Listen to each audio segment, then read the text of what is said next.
선지자와 왕 제52장 기회의 사람. 히브리 유랑인의 한 사람인 느헤미야는 바사 궁정에서 권세와 영광의 지위를 차지하고 있었다. 그는 왕의 술 관원으로서 어전에 자유로이 들어갈 수 있었다. 그의 직분의 덕택에 그의 능력과 성실성 때문에 그는 왕의 친구요 고문이 되었다. 그러나 왕의 은총을 받은 자인 그는 비록 화려하고 광이 찬란한 중에 있었을지라도 그의 하나님과 그 백성을 잊지 아니하였다. 가장 깊은 관심을 가지고 그의 마음은 예루살렘으로 향해 있었고 그의 희망과 기쁨은 그 번영과 밀접히 연결되어 있었다. 그가 부르심을 받게 될 사업을 위하여 바사 궁정의 거처함으로 준비된 이 사람을 통하여 하나님께서는 저희 조상의 땅에 있는 당신의 백성에게 축복을 주시고자 하셨다. 이 히브리의 우국지사는 유다에서 온 사자들에 의하여 택하신 성읍 예루살렘에 시련의 시대가 이르렀다는 것을 알았다. 돌아온 유랑자들은 고통과 비난을 당하고 있었다. 성전과 성읍의 일부가 재건되었으나 복구 공사는 방해를 받고 성전 봉헌도 저지당하고 있었으며 성벽은 아직도 대부분 황폐되어 있었으므로 백성들은 끊임없이 경계를 해야 하였다. 슬픔에 억눌린 느헤미야는 먹을 수도 마실 수도 없었다. 그는 울고 수일 동안 슬퍼하며 금식하였다. 슬픔 중에 그는 거룩하시며 도우시는 분에게로 향하였다. 그는 진실하게 자신의 죄와 자기 백성의 죄를 자복하였다. 그는 하나님께서 이스라엘의 사업을 지속시켜 주시고 그들의 힘과 용기를 회복시키시고 그들을 도와주셔서 유다의 황폐된 곳들을 건축하게 해주시도록 탄원하였다. 느헤미야가 기도할 때에 그의 신앙과 용기는 강하게 되었다. 그의 입에는 거룩한 논증이 가득하였다. 그는 당신께 돌아간 당신의 백성들이 만일 이제 나약과 압박 중에 버려진다면 하나님께 욕을 돌리는 일이 되리라는 것을 지적하였다.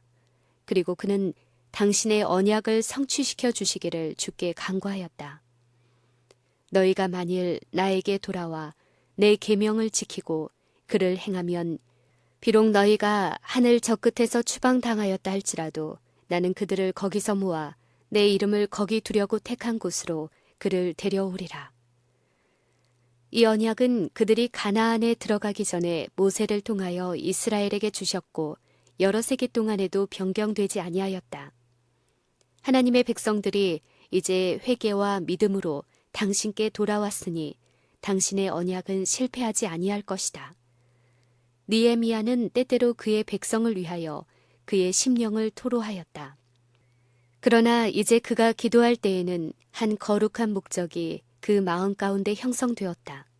그가 만일 왕의 허락을 받고 기구와 재료를 구하는 일에 필요한 도움을 얻을 수 있다면 자기가 직접 예루살렘 성벽을 재건하고 이스라엘의 국력을 회복하는 과업에 착수하기로 결심하였다. 그리고 그는 이 계획이 수행될 수 있도록 왕의 목전에서 그가 은총을 얻게 해달라고 여호와께 간구하였다.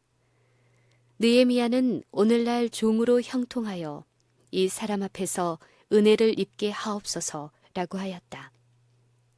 느헤미야는 넉 달 동안이나 왕에게 그의 요구를 제시할 좋은 기회를 기다렸다. 이 기간에 비록 그의 마음은 슬픔으로 무거웠으나 그는 어전에서 자신의 명랑함을 유지하고자 노력하였다. 이 호화스럽고 광이 찬란한 왕궁의 넓은 방에서는 누구나 명랑하고 행복함을 나타내어야 하였다.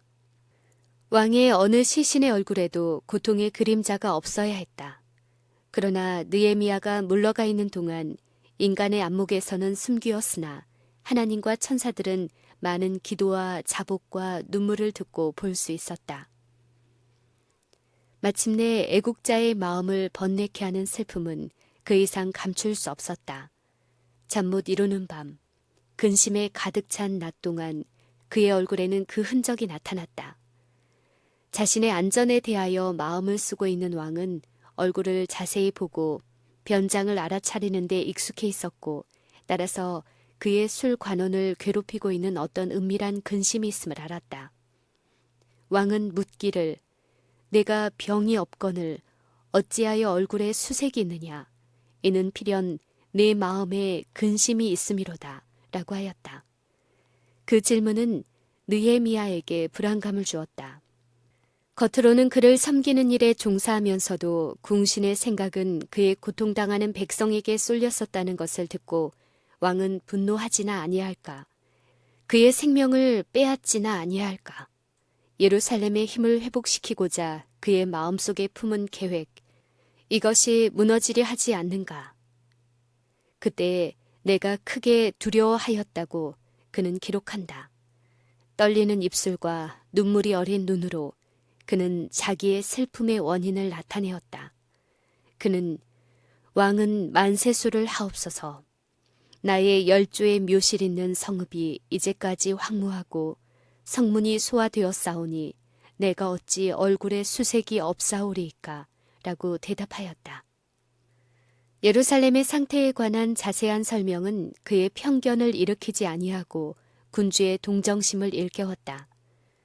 그러면 네가 무엇을 원하느냐? 하는 다른 질문은 느헤미야가 오랫동안 기다렸던 기회를 제공해 주었다.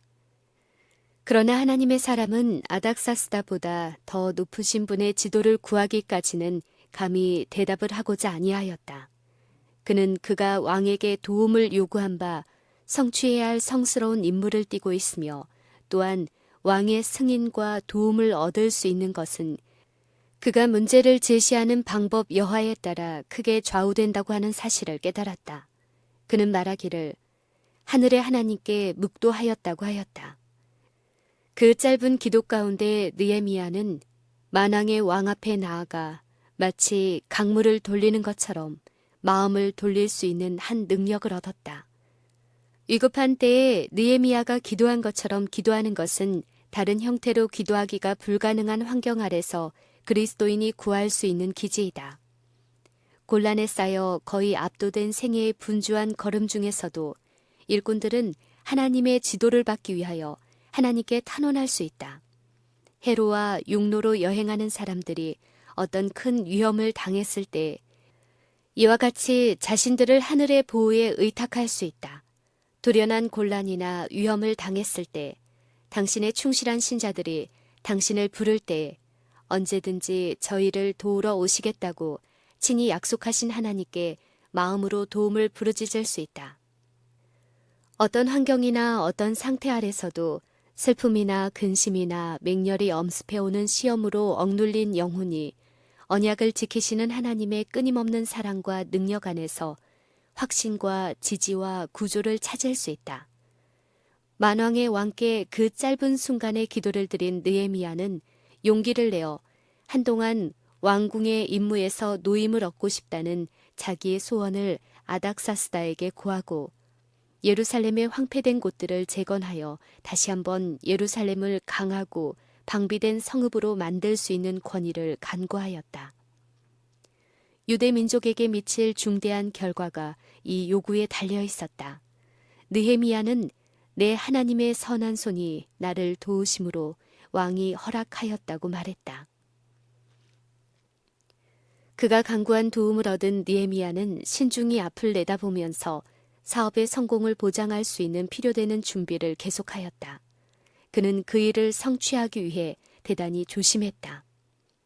그는 자기 나라 사람들에게까지도 자기의 목적을 나타내지 아니하였다. 그는 많은 사람들이 그의 성공을 기뻐하리라는 것을 알고 있었으나 반면에 어떤 사람들의 지각 없는 행동으로 그들의 원수의 질투심을 일으켜 혹시나 사업의 실패를 가져오지 않을까 염려하였다. 느헤미야는 여행 중의 보호를 위해서와 동시에 그의 사명의 위엄과 권위를 주기 위하여 군사의 호송을 요청하여 허락을 받았다. 그는 유다로 가는 도중에 통과해야 할 영토인 유브라데 저편 주들의 총독에게 보내는 왕의 조서를 얻었고 또한 레바논 산에 있는 왕의 삼림지기에게 느헤미야가 필요로 하는 제목을 공급하라고 지시하는 편지를 받았다. 느헤미야는 그의 사명의 한도를 넘는다는 불평의 여지를 주지 않기 위하여 그에게 허용된 권위와 특권을 분명히 한정하는 데 유의하였다. 이 현명한 숙녀와 단호한 행동의 모본은 모든 그리스도인에게 교훈이 되어야 한다. 하나님의 자녀들은 믿음으로 기도할 뿐만 아니라 부지런하고 신중한 주의를 기울여 일해야 한다. 그들이 많은 고난에 부딪히고 때때로 그들을 위한 하나님의 섭리의 역사를 방해하게 되는 까닭은 신중과 주의 깊은 노력이 신앙과는 거의 관계가 없다고 그들이 생각하기 때문이다. 느헤미야는 주 앞에 울고 기도하고 나서 그의 의무를 다했다고 생각하지 아니하였다. 그는 그가 종사하는 사업의 성공을 위하여 열렬하고 경건한 노력을 경주함으로 그의 탄원의 거룩한 노력을 결합시켰다. 주의 깊은 생각과 매우 신중한 계획들은 예루살렘 성벽의 재건 때처럼 오늘날도 성스러운 사업을 추진하는 데 필요하다. 느헤미야는 불확실성에 의지하지 아니하였다. 그는 그에게 부속되는 재물을 낼 수 있는 사람들에게 간청하였다. 주께서는 진리의 사업을 위하여 당신의 재물을 소유한 사람들의 마음을 감동시키기를 기뻐하신다. 주를 위하여 수고하는 사람들은 주께서 사람들을 격려해서 주게 하시는 도움을 이용하여야 한다. 이 선물들은 문화가 뒤떨어진 많은 나라에 진리의 빛이 비칠 길을 열 수 있다. 선물을 보낸 사람들이 그리스도께 대한 신앙도 없고 당신의 말씀도 잘 알지 못할지 모르나 그렇다고 하여 그들의 선물을 거절해서는 안 된다.